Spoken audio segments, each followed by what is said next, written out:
vote. And I'd also remind you that it's not easy to vote if you're abroad. You have to leave your job, hopefully, that you have in Boston or Chicago or in Abu Dhabi.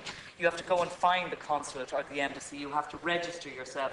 And then on the day that you have to vote, you have to go and register again and place your vote. It's not just going online and clicking pick or click. So it's not an easy thing to do, but I really welcome that it is stretched across the world to our diaspora. And it's funny that we dream up things like the gathering, and we expect the gathering and those abroad to support us. So why not give these people a vote? The new nominating system envisaged in the bill to nominate candidates is to be welcomed and should ensure it is easier for people to contest a Seanad election if they wish.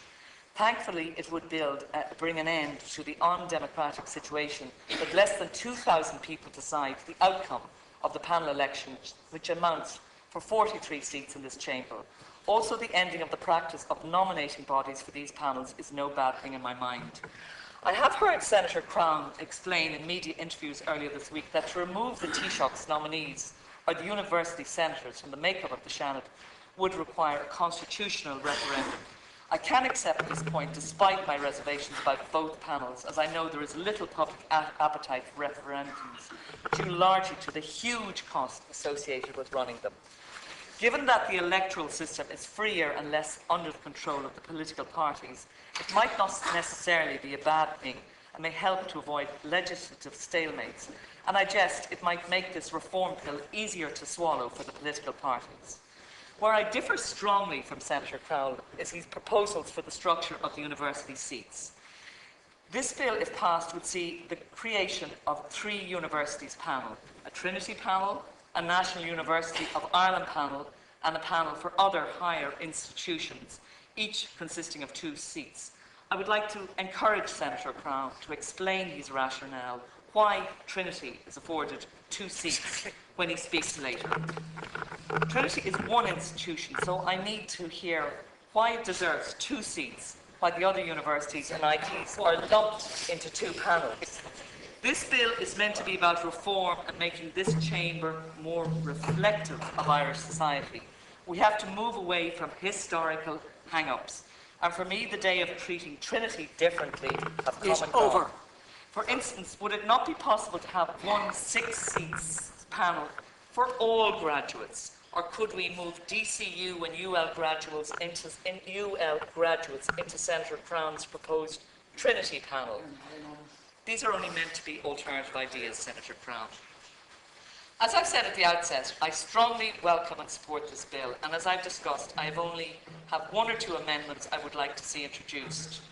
With everything in life these days, most things come back to money, and I would like to welcome the plan within this bill to recoup the money spent on the running of a Seanad election from the existing expense pool paid to the members of this House. I would also suggest, Minister, that we apply the same system and process to the Dáil. However, if we're truly to reform this House, I feel we would also need to examine many of the archaic standing orders which crazily govern this chamber, but that is for another day. The bill here before us this evening... But in relation to standing orders, your time is up. Well, as long as you don't guillotine...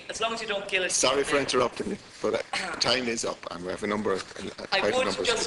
on closing, I would like to go back to Senator Bradford's very good speech this evening, and maybe Senator Crown take his advice and maybe not call a vote this evening, because I think we're on a journey here, and it's going to be a long journey. I think Senator Bradford made a great example to all of us other government senators that maybe it's an evening to begin discussion and debate and really bring our opinions and not be swayed by politics, because we're like but a pimple in the Oireachtas, and there's a huge reform needs to happen, and this is just very much part of that reform. Thank you, and sorry Thank for you very much. on. Senator Cullinan, you have 6 minutes now.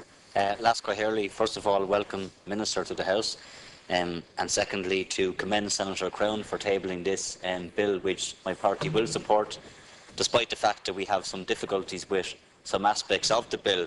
I do understand the constraints that the Senator was working under constitutionally in terms of what provisions could be allowed for and changes that could be allowed for in the context of tabling a piece of legislation. And if I had an opportunity and a blank canvas to reform the Seanad, I would do so constitutionally.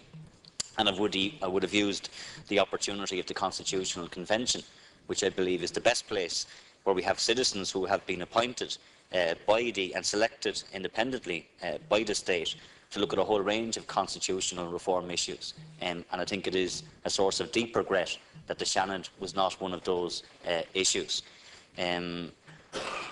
I also am not quite sure what journey we are on. The previous senator talked about a journey. The problem is that the Taoiseach of this country and the two parties who are in power have decided that they want to abolish the Seanad. And it looks like that they are going to press ahead with a referendum sometime this year. And the simple proposition to the people will be yes or no to keep this house as it is. I don't think there are many people in the state who would want to keep this house as it is. Anybody I've spoken to will say, I'm in favour of reforming the Seanad. I want one that's more democratic. I want one that has more powers, that can act as a greater check and balance against the Dáil. I want one that can scrutinise EU legislation, any amount of ideas which are out there. But I haven't heard a single person say that they would like this house to be kept as it is, because everybody accepts that there are defects and it does need to be reformed. And, you know, there's a lot of talk about more ideas and publications of more reports and all of that. We've had any amount of reports on the area of Seanad reform. Very good reports, very good analysis, very good discussions. Senator Norris talked about some contributions which he made. I'm sure over the course of many years here in this House, there were many pieces of legislation that were brought forward and many reports. But the simple reality is they were all ignored by the political establishment at the time. And everyone, any party who has been in government, have never dealt with the thorny issue of reform of the Seanad. They have all abdicated, in my view, their responsibilities. And it's the same people who abdicated their responsibilities to properly reform the Seanad who are now saying, let's abolish it.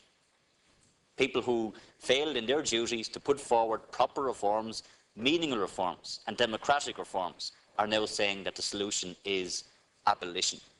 And abolition is not reform. And I believe that if we abolish this House and have 60 less senators, as well as all the other measures which the government is putting in place when they talk about political reform, and we had a discussion with Minister Hogan on this some days ago, yesterday I think it was in this House, or maybe it was last week, on the issue of political reform.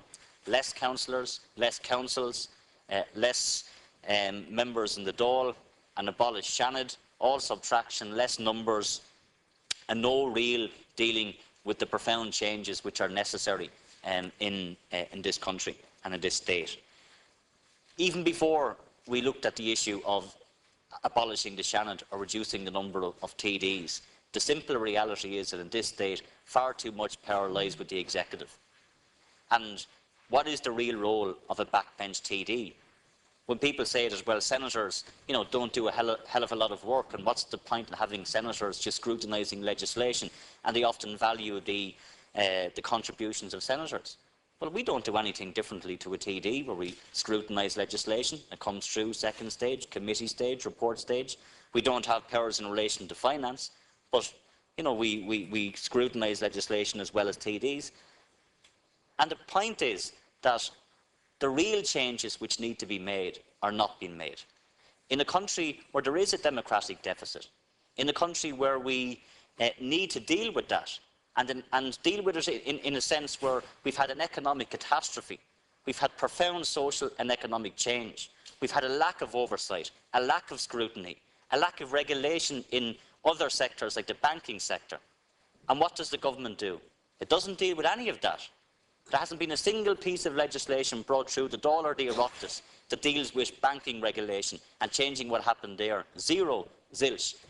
But yet we have legislation which will be brought through at some point that will abolish this House, reduce numbers, save money. That's the value, that's the price that's now been put on democracy. We'll save a few bob by abolishing the Seanad, by getting rid of councils and councillors and getting rid of a number of TDs, and everything will be all right. And of course, everything won't be all right because the fundamental changes which need to be made are not being made.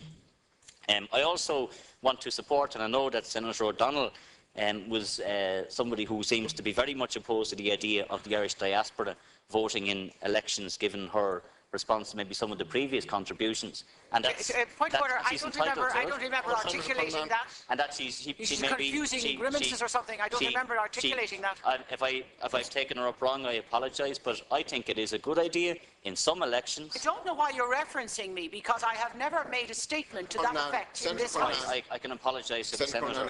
I just want to finish. I will finish on this point that I do believe it is important that in some elections we do reach out to the Irish diaspora, who are hugely important in terms of even job creation in the here and the now, and also citizens in the north, who I believe in any future Shannon election, if there was a Shannon or presidential elections, should also be given the opportunity to vote. So I commend Senator Barrett for bringing forward this bill, but I would condemn the government for their piecemeal approach to political reform. Thank you, Senator. Senator O'Neill, you have 6 minutes, Senator.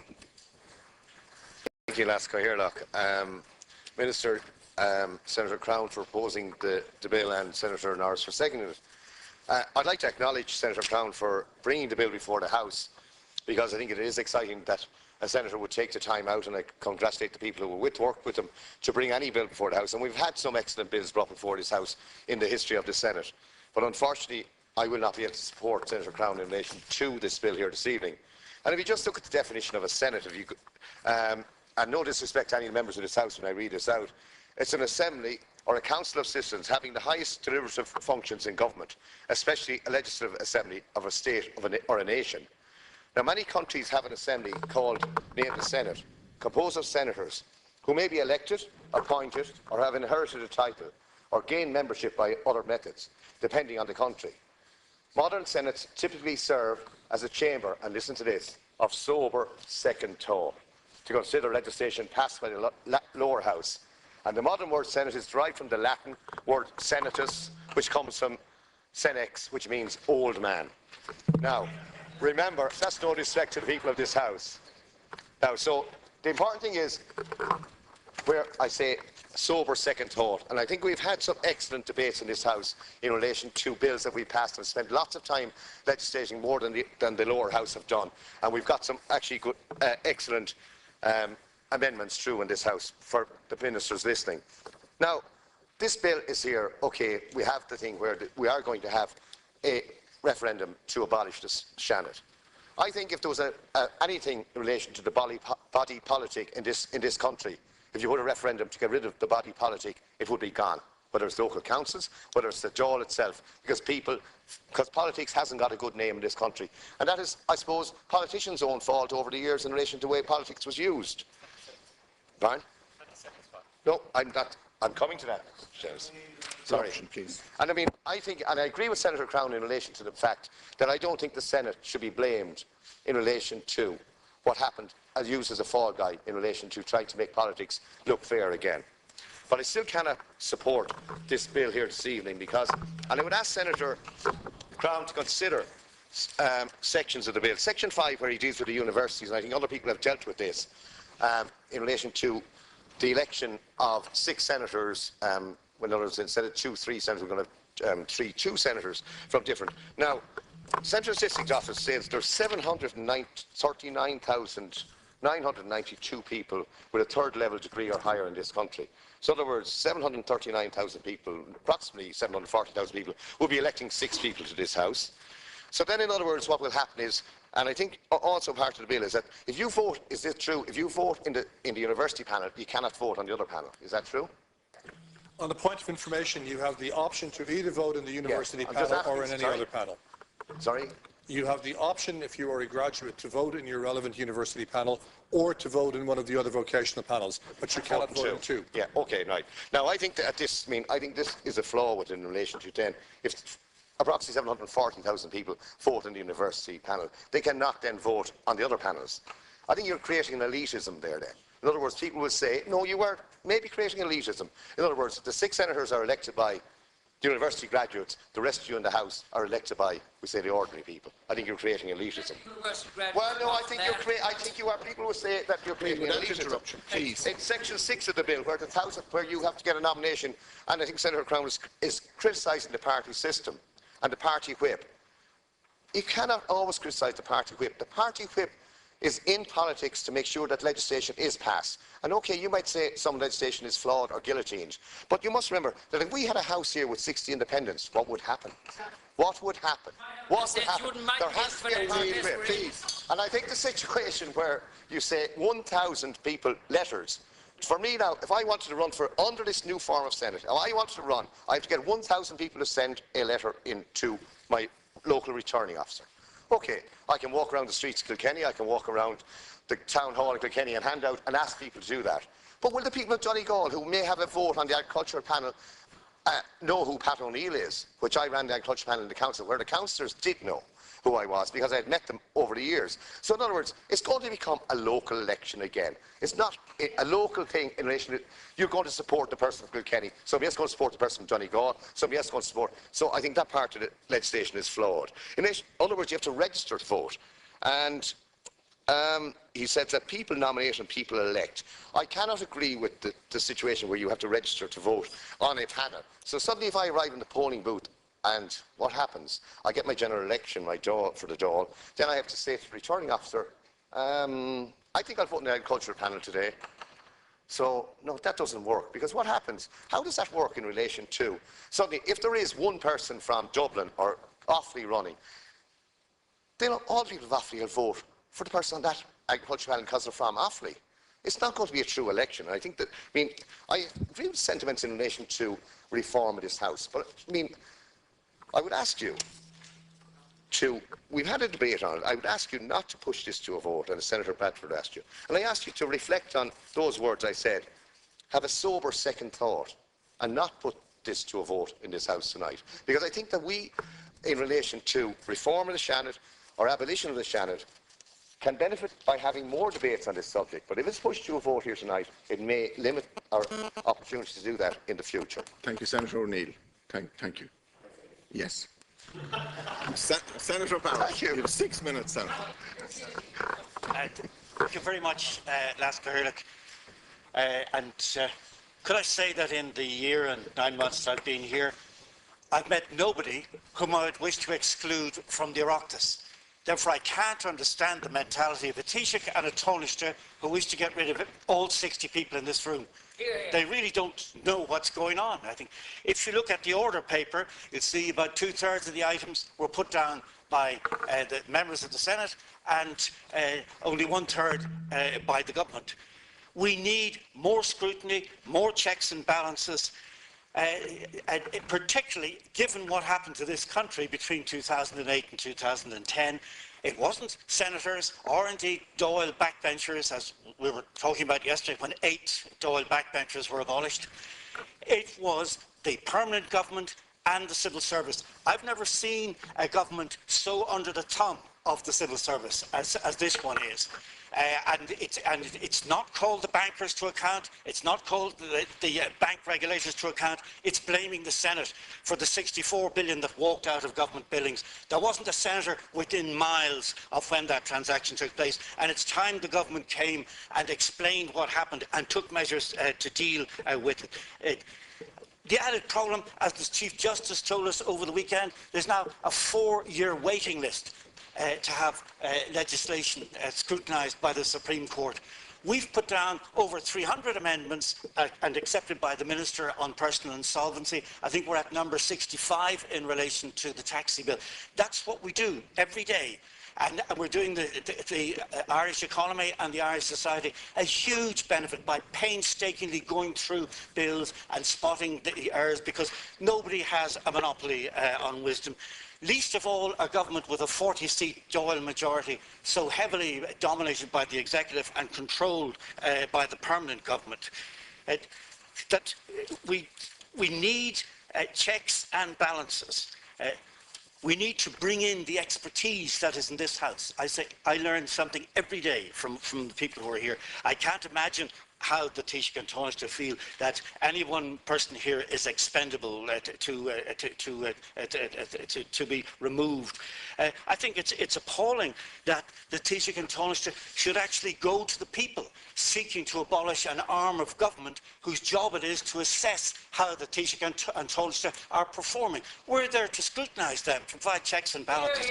It betrays an arrogance by both gentlemen to wish to abolish the people who are there to ensure that they perform efficiently. And I don't know what's happened in the period that's been described. Senator Bradford told us that the Taoiseach until very recently had a different view of this House. He appointed 11 brilliant people who are among the leaders in the House. Why has he gone sour on this House? Why won't he come in and tell us himself what the charge sheet is? What do we do that has moved him to want to abolish this House? I don't know. Very difficult to reply to somebody who's decided without debate, without consultation, that he thinks this House should no longer exist. And let's also remind him and the Taoiseach of the precedents. The abolition of Grattan's Parliament, misery for decades afterwards, abolishing parliaments and abolishing democracy, and this one isn't perfect, neither was Grattan's Parliament. It doesn't do much good because power goes somewhere else to people who are unaccountable. The abolition of Stormont, all the efforts that we had to make through President Clinton, Prime Minister Blair to get that Parliament back. I'm proud about how well it's working, and Taoiseach Ahern played his role in that as well. But countries which abolish democratic assemblies, which abolish scrutiny, which show no respect for parliaments, they are going nowhere. And I'm really surprised and disappointed at the attitude of the Taoiseach and the Taoiseach towards this House. This is an asset as we all try to rebuild a bankrupt country because of the faults in the senior civil service, faults in bank regulation, and dreadful bankers and so on. And we've decided to blame 8 deputies and 60 senators instead. It doesn't make any sense. We need to tackle the democratic deficit in this country. I certainly will be every place I can in the country opposing the Taoiseach in this referendum. I think it's a retrograde step, and I'm very disappointed that a government which is elected on a reform platform is now embarked on a demolition course. Thank you, Senator Barrett. Senator Cummins. Senator Cummins. Thank you, Cathaoirleach, and I'd like to compliment Senator Crown for initiating this bill. I'm sorry for interrupting. Are you sharing with Senator Burke? I'm going to share with Senator Burke. 3 and 3, is it? Thank you. I understand that we will have another comprehensive piece of legislation on this subject fairly soon before the House also. I must say it's a pity that both sponsors of the bills could not have come together and have a bill, a joint bill, and to bring everybody in this House behind them. But that's not what we have here this evening. The government stance is clear, very clear. We're going to have a referendum. I understand that the legislation will be coming before us next month, and that we will have a referendum in the autumn, in October, November. Now that's a fact. And the government's stance is that they will be canvassing for the abolition of the Seanad, and that any reform, if the people decide that they want to retain the Seanad, that there'll be plenty of time at that stage to deal with reform. Personally, I don't agree with that principle. I feel that we should put before the people what we believe in and what a new Seanad should contain. And the vast majority of the content of all the reports on Seanad reform deals with how the Senate is elected. And I think that's the first thing that we have to give a guarantee, if the people decide to retain the Seanad, that we have to deal with how the Senate is elected. And this bill proposes that the people would have a say. I agree totally with that principle, that the people should elect the members of Seanad Éireann. It has been classified as an elitist chamber, mainly because of how the Senate was elected. But I believe strongly in the institutions of the state. It was always from my time in entering politics many moons ago to protect and support the institutions of the state, and that is still my opinion. I have no doubt about that. I would appeal to Senator Crown that we wouldn't divide on this matter tonight. We've had in this House, just looking at statistics recently, this government have introduced 92 bills since in the 2 years. 35 of them have been initiated in this House, and that's excluding all the laudable private members' business and bills that have been introduced by members of this House. So I believe that there is, it's not government policy, I believe that there is and should be a future for this House. But I would appeal that Senator Crown would not divide us on this issue, and perhaps that we can have a coming together and see how we can deal properly of all senators, but certainly of all senators. I can't guarantee support from this side of the House, but I can certainly assure you that we will examine any proposals that come before us. Thank you, Senator. Senator, you have 2 minutes. I'll be very brief because I think I've already set out quite clearly over the last 2 years my own view on reform. Having come and having worked in Brussels, I believe that there is a better way of doing business. And part of the thing that I learned in Brussels in the brief time that I was there, that while you don't get 100% of what you're looking for, you get 80% of what you're looking for, or 90% of what you're looking for by the system that we have there, where everyone sits down around the table to work out how we go forward. And I think that was clearly demonstrated in these houses in the first and second week in January, when the Joint Oireachtas Committee on Health sat and listened to a whole lot of different interest groups in putting forward their views on the need for legislation, and those who were opposed to legislation as well in dealing with the X case. There were 3 days of open debate without anyone really taking political party sides on it, and I think it was a really good demonstration of what can be done in an open democracy. You know, the Minister came in here earlier and he talked about, you know, that there were proposals for reform over the years. I'm trying to go forward with reform. I've introduced 2 private members' bills here, and I understood that we had a government department on side with one of those to find that because it didn't come from the government department, it must be rejected. Exactly. Now, if we want reform, we are prepared to implement a reform. We are working to implement a reform. I also set out quite clearly that this House had an ideal opportunity of looking at EU legislation, directives and regulation as they were brought forward, not when they're approved by the 27 member states, but at the very initial stages.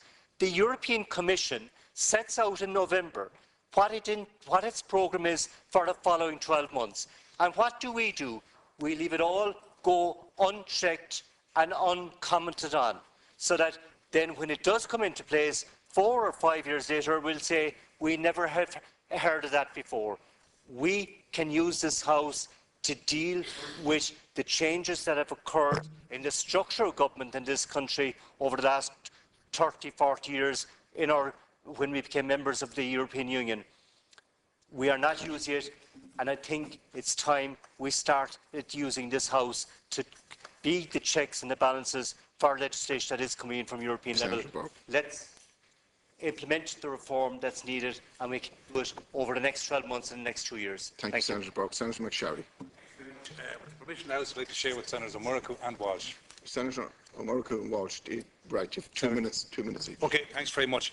Yeah, look, thanks very much. At the outset, I want to congratulate Senator John Crown and Shane Keneally and Aoife Casey for the work that they've done. Sadly, we may as well be kicking a football out in the lawn out there, because this is my 21st report or debate on Shannon reform.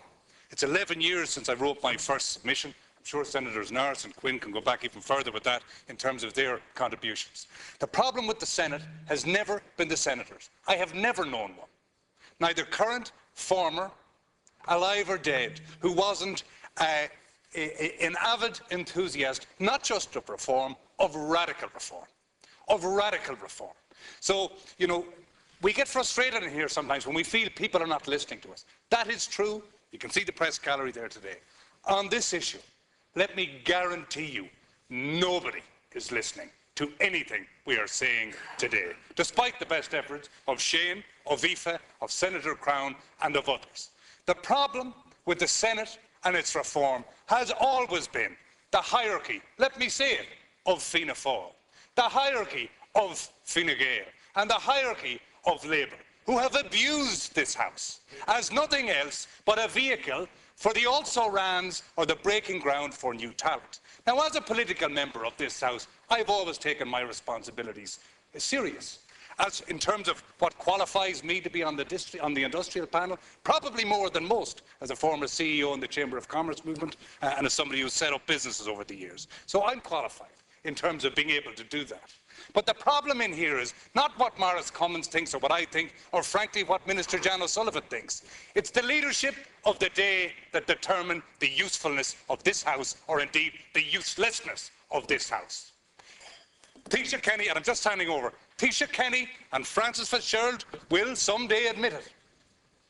Decided not just to play the political ball or just play the political man, which we can fully understand in politics, but why he had to go and dig up the pitch purely in the interest of getting votes, I will never, ever understand. The people, if it's put to them, vote yes or no, will bury this Senate because of Taoiseach and their actions. It won't be as a result of any actions of the people in here, because it's never covered by the media, and shame on them for allowing us to tear up democracy and the institutions of the state. Thank you. Senator Murray-Cooley, you have 2 minutes, Senator. I think we should start with this debate this evening by not believing that it's futile. That's my belief. If you put the country before the party, this need not be futile. And if you just imagine for a moment the manner in which the proposed abolition of the Seanad was introduced, it was dropped like a bombshell into the middle of a general election. No forewarning, no notice, no white paper, no green paper. Get rid of a House of Parliament. Why? Because it suited the political ambitions at that particular time. That's the starting point that we have in regard to this proposal. Secondly, and I believe this very strongly, we do have the opportunity, even listening to our good colleagues on the other side of the House, it's quite clear that nobody is happy with this. And even talk to the general public, and this might be the surprising outcome of a referendum. The more I speak to, people are questioning the motive behind the proposed abolition of this House. And you look at the results of recent referenda, and it's quite clear it never happens precisely with the measure that the government expects. I may be an eternal optimist, but I am not convinced that a referendum to abolish the Seanad would be successful. Why? Because the people will distrust the motives behind it. They will realise that it's a negation of democracy, and it will also become clear we're now dealing with an over-centralised concept of government which never did and never will serve this country well.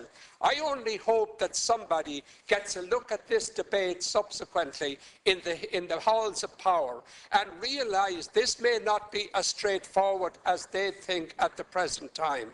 If it goes as a black and white, yes or no, I still believe there's an opportunity, not because we want to save positions ourselves, but for the good of the country.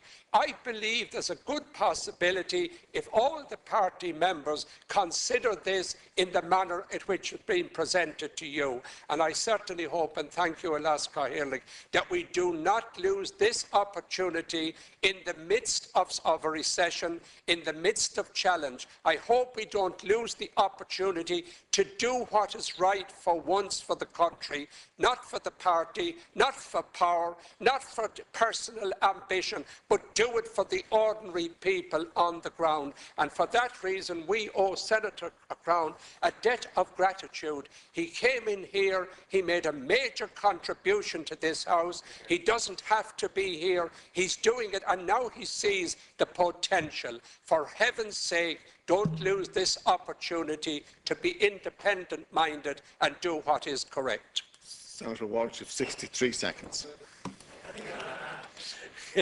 Can I first of all start by welcoming the bill? I think it's a good initiative. I actually believe that the detail of the bill at this stage isn't important. That can be debated and amended as we go through it. But I think the principle and the motivation behind it is absolutely first class. Many members said here when the recession loomed in 2008 that democracy would be the first casualty of an economic recession. And unfortunately, we're seeing that. It has also been said many times in this House that the lower house is crying out for absolute reform. Government put forward a commitment on that, is reduced by 8 people. That isn't reform. In the same way as what they're doing in local government is not reform. What we're doing actually is we're making, and I mean, I must say, I'm not just accusing this government, that's up when we were in office as well, ministers rather not to be held to account. Ministers are put on the spot with regard to policies they're pursuing. They feel uncomfortable. In many instances, they're not able to deal with it. And as a consequence, the less accountability they have, the happier they are. And the happier the bureaucracy is as well, because it's easier for the permanent government to influence the people who are in transient government.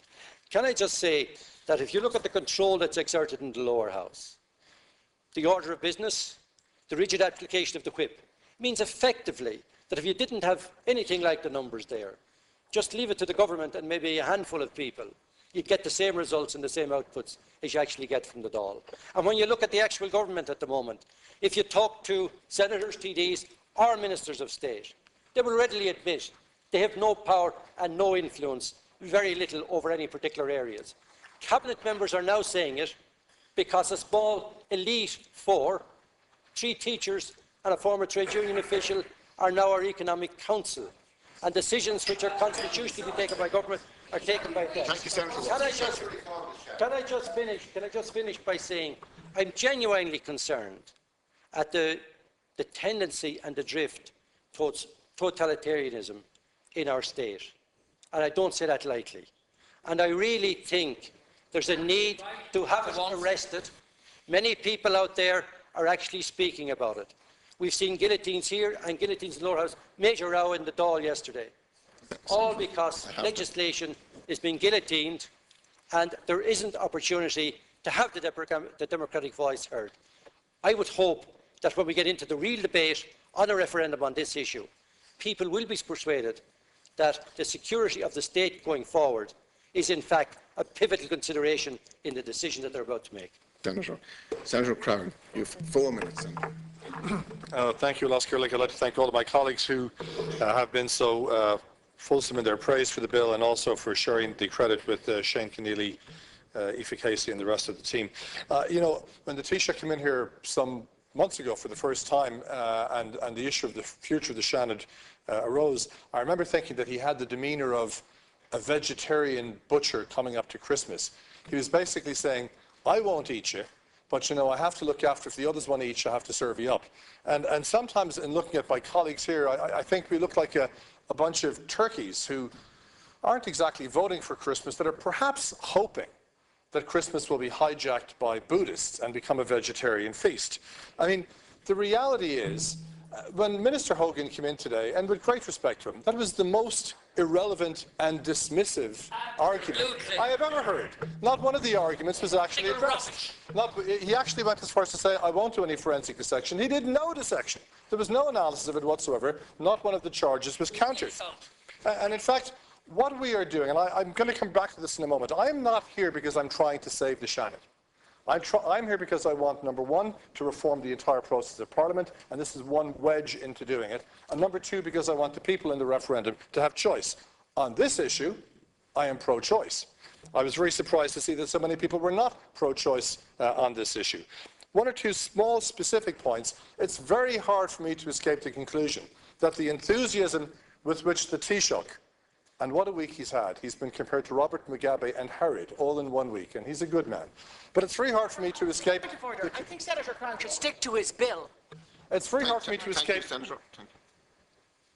It's very hard for me to escape the conclusion that in opposing it so single-mindedly, with such tunnel vision, without allowing any discussion whatsoever of alternatives, that the Taoiseach is trying to think of something that he made as a pre-election promise that he can actually keep. Now, I've been asked to wait until some other bill comes through, and I've been sort of gently rapped on the knuckles for not collaborating with other colleagues about another bill. Well, colleagues, I can tell you right now, I've spoken widely to members of this House over the last several days about this bill, and the consensus I've had from everyone is we want to support it. We're not being allowed. The word is coming down from on high that we cannot support your bill. One entire party has been told, be quiet, don't support it. Another party, it's very obvious, is not. So I don't believe that the portents are particularly good, that another bill coming through is going to have any more support than mine had, or that some kind of a hybrid Frankenstein-like synthesis of the two bills would. I did have a slight objection when I heard of the other initiative, because it was very much coming as a Save the Shannon initiative. That's not what I'm trying to do. I'm trying to reform our Parliament. I was trying to ensure that within the constraints of what our Constitution gives us, that we could, with the limited powers we have in this House, try and have one chamber of the House that was elected by universal mandate by all of the citizens, and which was focused not on local issues, but which was focused on the national issues. So that's why I must say I'm very conflicted as to what to do in the next 2 minutes, because I honestly believe there's a part of me thinks, unlike others, I ran for this House, I faced an electorate, and the first thing I said I would do was to put a reform proposal or an abolition proposal before those people who actually voted for me. But I'm told that if I do that, it will die.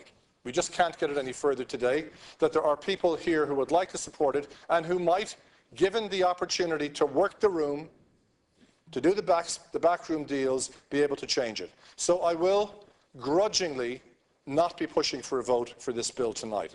I wish it to remain on the order papers, but I am not consigning it to some endless limbo. I'm going to keep my eye on it. And at some stage in the near future, you're going to get used to nearly daily calls for an amendment. Then you have to sit down. You have to sit down and leave time on the order paper. Sit down.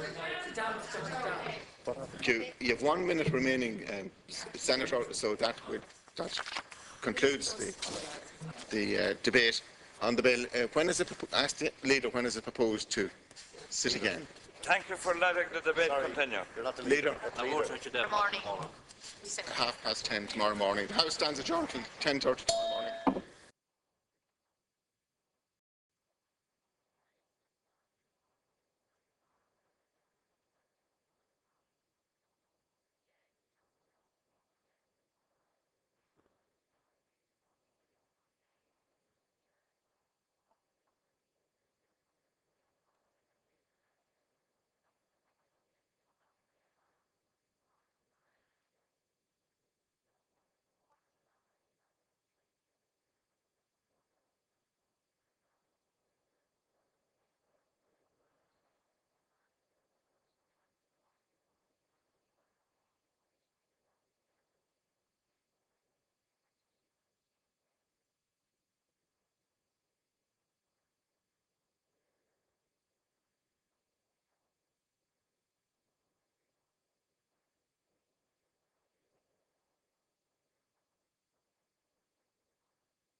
Matters from the adjournment. The first item is in the name of Senator Lorraine Higgins. Senator Higgins. Thank you, Laska Hirlik. Minister, I just want to welcome you into the House this evening and thank you for taking this matter on the adjournment.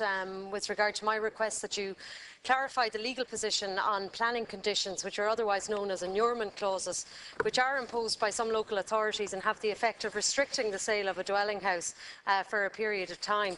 Minister, a huge number of people from within my constituency, right away from Kinvara, Ballinderry, Athenry, Loughrea, Crowell and so on, have such clauses attached to their planning, which generally come in the guise of specifying that applicants must come from an area from which they're seeking permission to build, that the use of the proposed house would be restricted to the applicant or the applicant's families, heirs or executors and administrators, that persons must be involved in agricultural or related activities, or that applicants must satisfy a house and need stipulation.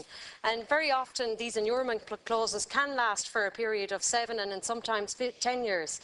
However, I suppose the draconian effect of these clauses can be clearly seen in what Galway County Council did in 2007 when they decided that a 15-year annulment clause would now attach to all planning permissions granted in Connemara.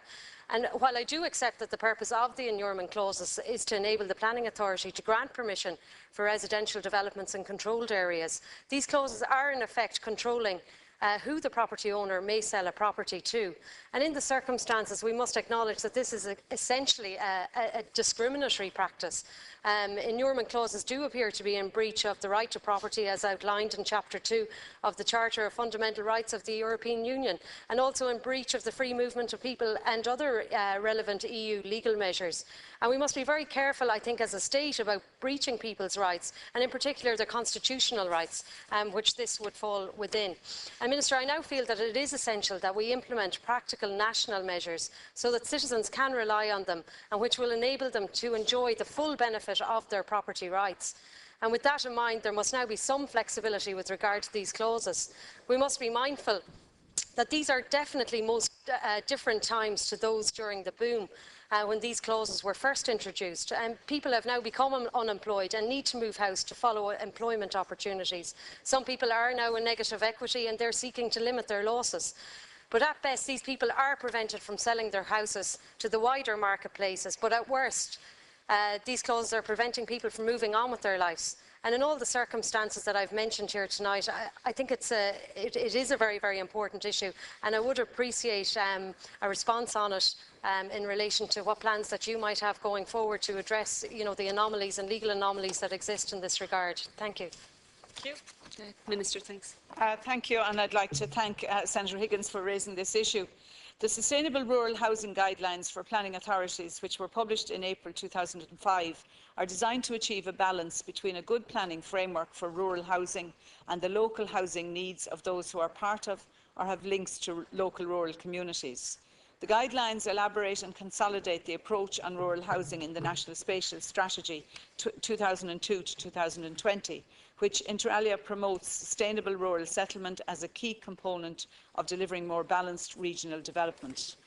Section 39 of the Planning and Development Act of 2000 provides that a condition attached to a grant of planning permission for a house may specify that the house must be occupied by persons of a particular class or description, i.e. an occupancy condition, with provision to that effect to be incorporated in an agreement under Section 47 of the Act. The guidelines set out how planning authorities should frame their development plan policies for the different types of rural areas which may exist within the development plan area, such as rural areas close to large towns and cities or those suffering from population decline. The guidelines make it clear that occupancy conditions are only appropriate in certain cases, such as permissions being granted in areas close to the larger cities and towns which are under strong pressure for urban-generated development, and permissions being granted to a permanent resident in an area where there is an over-concentration of holiday or second home development. The conditions also normally specify that planning authorities can give consent to the occupation of the dwelling by a different person with the same category of need as the applicant. The approach set out in the Sustainable Rural Housing Guidelines for planning authorities in respect of the use of occupancy or residency clauses remains valid, and I am satisfied that the guidelines are being implemented effectively and fairly, and I will continue to keep them under review in this regard, and I'll certainly take the points on board that Senator Higgins has raised. But it is really about getting a balance, and it is about areas that are under particular pressure in certain parts of the country. But I thank you for raising the issue. Thank you, Minister, for your response. I do understand, I suppose, the effect of these clauses in that, we have to strike a balance, certainly, and address some sensitive planning issues in the countryside in particular.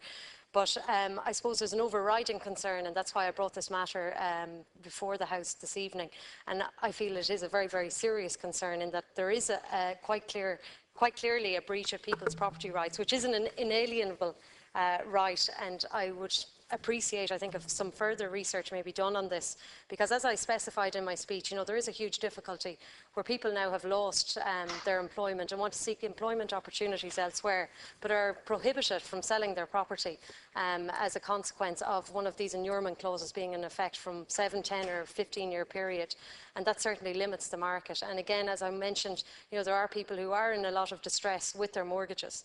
And yet they find themselves in a similar situation. Yet there is a slight anomaly in that if a mortgage company or a banking institution repossesses a house, they seem to be completely oblivious, and it doesn't become an issue when it comes to the inurement clause. They seem to have free rein to resell the house, whereas people who are trying to sell it of their own volition are stuck with the difficulty in that this inurement clause is very, very valid in their cases. And I just feel that there seems to be an inequitable application of the law in this regard, and I would appreciate if some further development was made in the area, and certainly maybe if some of the policies relating to inurement clauses could be looked over again in light of current situations. Thank you, Minister. Okay. Thank you, Minister. Next, Senator Michael Darcy. Yeah, thank you, Chair. Yeah, I'm trying to get some, and I've been trying. Sorry, we'll wait for another minister. I'm sorry, Senator, if we could just hold for. He's outside. We'll just wait for Minister Kelly. Thank you. Minister Cannon, excuse me. Welcome. No. Okay. Thanks, Senator. Yeah, I'm trying to get some information in relation to a premises that's going to be available in Gorey, County Wexford. The premises I'm talking about is the current site of Creagh College, where year 1 and year 2 are currently in situ. Year 1 and year 2 of Creagh College's post-primary school.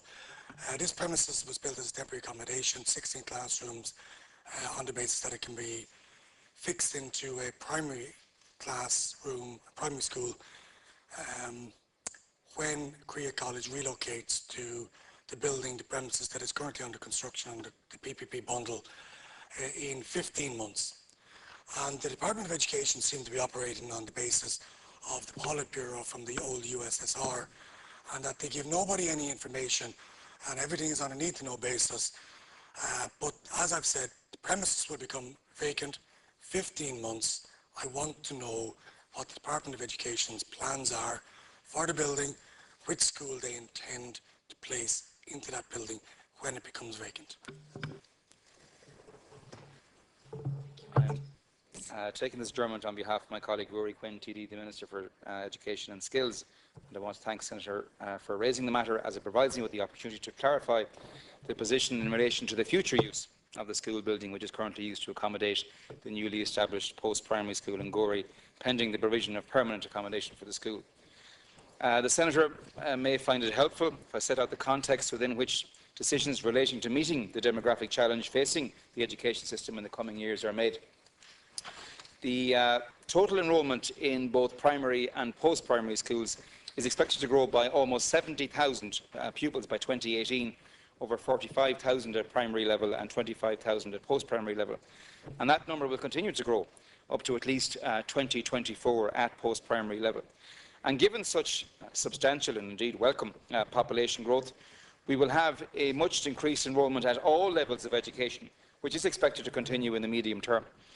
It's vital, therefore, that there is sufficient school accommodation to cope with these pupil enrolments, and in order to meet the needs of our growing population of school-going children, the Department must establish new schools, as well as extending or replacing a number of existing schools in areas where demographic growth has been identified. And the delivery of these new schools, together with extension projects to meet future demand, will be the main focus of the Department's budget for the coming years. The 5-year plan, announced in March of 2012, outlines the major school projects that are planned to proceed to construction over the duration of the plan, including that new 1,000 pupil post-primary school for Gorey. This represents a major advance in how the school building programme is publicised, and it provides certainty to patrons, certainty to school communities concerning the major school building projects that the Department is in a position to progress. Those schools included in the 5-year plan know now when their project will proceed to construction and will facilitate schools in planning to meet the educational needs of children in their area. The new permanent post-primary school building is currently under construction, and due, however, to the immediate demand for additional post-primary school places in Gorey, it was necessary to establish the new school in a temporary location pending the construction of the permanent building, as outlined by the Senator.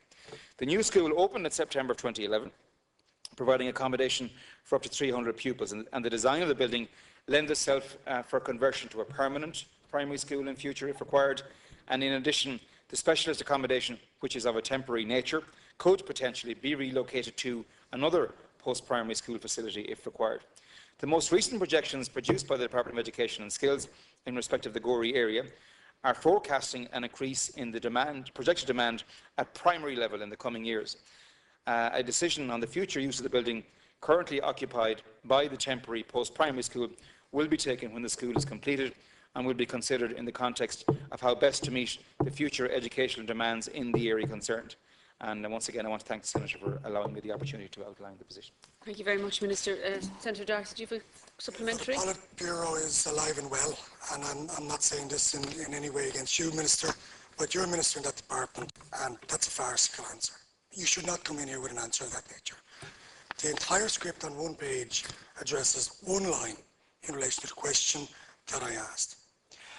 This is not good enough. This is what Fianna Fáil were doing in the last government, and it's not good enough for you to come in here with a script of that nature.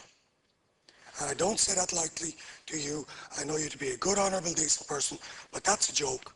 And whoever gave you that script, you should go back and give it back to him, and you should tell him never to give me a script of that nature. You have a question for the Minister again. now? I have a question, Chair.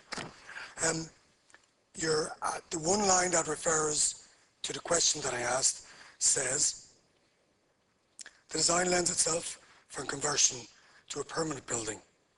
In addition, it could be relocated elsewhere. Now, again, this is just the most farcical thing I have ever heard in my life. This building is built. Are you telling me seriously that it could be taken down and put up somewhere else? I mean, if you're telling me that, I would say, let the Politburo stay in full control and you don't come in here or go to the other house again. And I don't say that lightly. There is a school in the town that has the worst facilities and has had the worst facilities for the last 10 years. That is Gorey CBS, St. Joseph's. They are last on the list, even though they've had the worst facilities for all of those years. And really, the question I was asking was a simple question. But again, the Politburo is fine and strong. There's no answer there for me.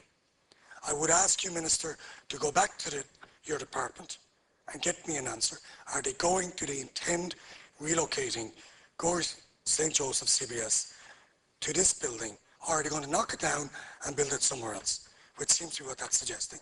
And I'm glad the Chair has given me an indulgence, but I really get annoyed when I get answers of that nature. And it's really disrespectful to me and to every person in this chamber. Thank you. Minister, do you have anything to add? Yeah, just quickly to respond to the Senator.